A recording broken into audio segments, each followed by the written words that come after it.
자, 안녕하십니까, 무스탁입니다. 장중 스팟 전략 녹화하도록 하겠습니다. 지난주에 증시가 급락을 한 이후에 이제 지난주 후반에 금요일이죠. 주가가 이제 반전 시그널이 좀 나타나면서 이번 주 월요일 주 초까지 그 흐름이 이어지고 있는 현재 상황입니다. 이미 지난주에도 설명을 한번 드렸지만 지수는 단기적으로는 바닥의 형태를 만들어내고 있다. 이렇게 좀 말씀을 드렸던 것 같고요. 일단 주가가 좀 빠지고 했던 부분들에 대한 어떤 근본적인 이유는 양적 완화의 축소, 그리고 쉬는 국가들의 어떤 부실 문제, 뭐 이런 부분, 이런 문제들이 시장에서 작용을 했었다. 이렇게 좀 볼 수가 있을 것 같아요. 하지만 이제 주말에서도 뭐 나오는 내용들도 있고 또 들리는 뭐 얘기들도 있고 또 여러 가지 검토를 해본 결과 사실 우리가 신흥 국가들 주가가 빠지는 것과 같이 연관해서 보기에는 좀 어려움이 있다라고 판단이 됩니다. 지금 최근에 주가가 많이 빠졌던 인도라든지 인도네시아라든지 이런 국가들에서는 뭐 경상수지가 뭐 적자를 보고 있고 또 뭡니까 소비자 물가 지수 같은 경우가 10%를 넘게 상회하는 그런 모습들을 나타내고 있거든요. 그러니까 돈도 못 버는 나라에서 재정 상태가 안 좋은 나라가 인플레이션까지 작용을 하면서 좀 문제가 불거지고 있다는 거죠. 근데 이제 저 유동성 악화, 이제 양적 완화의 축소 이런 부분들 때문에 전반적인 시장이 하락을 했는데 사실 그런 어떤 신흥 국가들의 주가 하락과 우리나라의 주가 하락을 연관짓기에는 다소 개연성이 좀 부족하지 않나. 일단 그렇게 좀 판단이 됩니다. 일단 우리 증시 같은 경우는 상대적으로 건전성이라든지 어떤 펀더멘털이라든지 이런 부분들에서 훨씬 양호하다라고 하는 부분이 일단 시장의 어떤 외국인들한테 분위기 역시 좀 깔려 있는 모습이고 또 신흥 국가들은 최근 두 달 동안 주식을 많이 팔았어요, 외국인들이. 반면에 우리나라 증시에서는 외국인들이 순매수 기조로 좀 들어오고 있다라고 하는 측면, 이 부분은 우리가 간과해서는 안 된다고 생각이 됩니다. 증시 하락은 외국인들이 아닌 일반인들과 기관 투자자들에서 집중적인 어떤 현물 매도가 좀 나왔다라고 볼 수가 있을 것 같고요. 오히려 외국인들 같은 경우는 주식을 하락 시점에서는 주식을 사고 있다. 이 점에 포커싱을 좀 둬야 되지 않을까 싶습니다. 하지만 양적 완화의 축소와 관련된 이런 부분들이 아직까지는 100% 해소된 게 아니기 때문에 또 언제든지 등락은 유발시킬 수가 있다고 보여집니다. 하지만 지수의 어떤 큰 흐름에서의 저점은 나오지 않았나. 일단 그렇게 좀 생각이 되고 있고요. 지난주에 찍었던 종합주가 지수는 1840포인트 전후 이런 자리가 일단 올해 또 저점 자리로서 작용을 할 가능성이 높지 않을까 싶습니다. 그래서 만약에 이제 종목들을 보유하고 있다면 이제 보유 유지를 해야 되겠고요.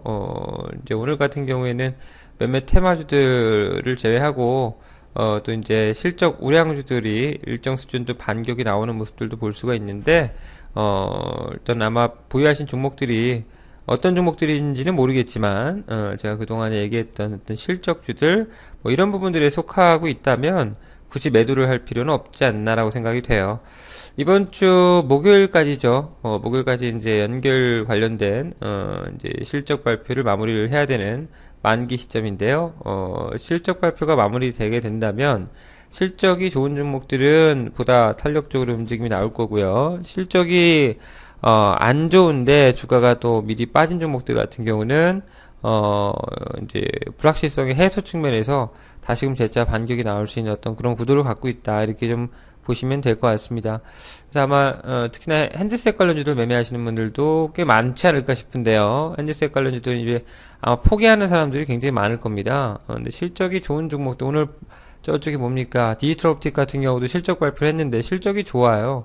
그러니까 실적이 좋은 주식들은 가져가도 된다.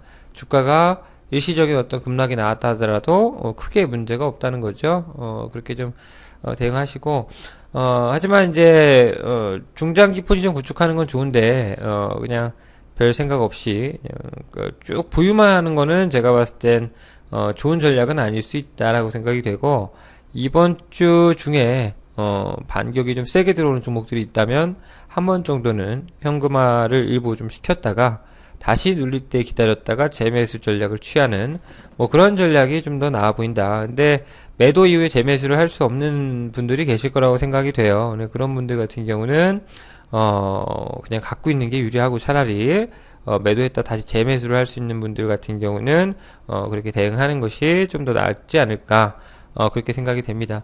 거래소 지수 같은 경우는 1800포인트 후반권 1900포인트 전후까지는 지수 반격을 일단 열어두고 있고요. 코스닥 지수 같은 경우는 530포인트대 중후반권 대략 538포인트에서 540포인트까지 어떤 반격의 가능성을 좀 열어두고 지금 시장을 보고 있고요. 올라온 다음에 주가는 재차 또 눌릴 가능성이 있습니다. 네, 눌린다 하더라도 전저점을 훼손하는 눌림이 아닌 일정 수준의 어떤 반락 정도로 생각을 하시면 유효하지 않을까 싶고요. 물론 뭐 중기 내지는 장기 보유하시는 종목들 이런 종목들 같은 경우는 조금 전에 설명드린 어떤 컨셉을 갖고 대응을 하시면 좋을 것 같고, 제가 요즘 트레이딩 종목들 잡아드리고 있는데 지난주에서 화일약품 갖고 넘어오신 분들이 있을 겁니다. 화일약품 지난주에 이어서 쭉 부여하신 분들은 제가 목표가를 말씀드렸을 거예요. 단기 목표가 아마 8,300원대 정도 얘기했던 것 같은데요. 그죠?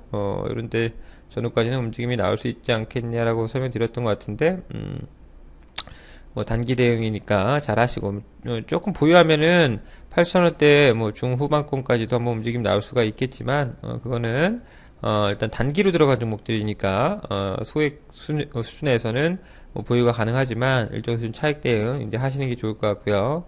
오늘자에서 추천드렸던 종목이 한국토지신탁이었죠.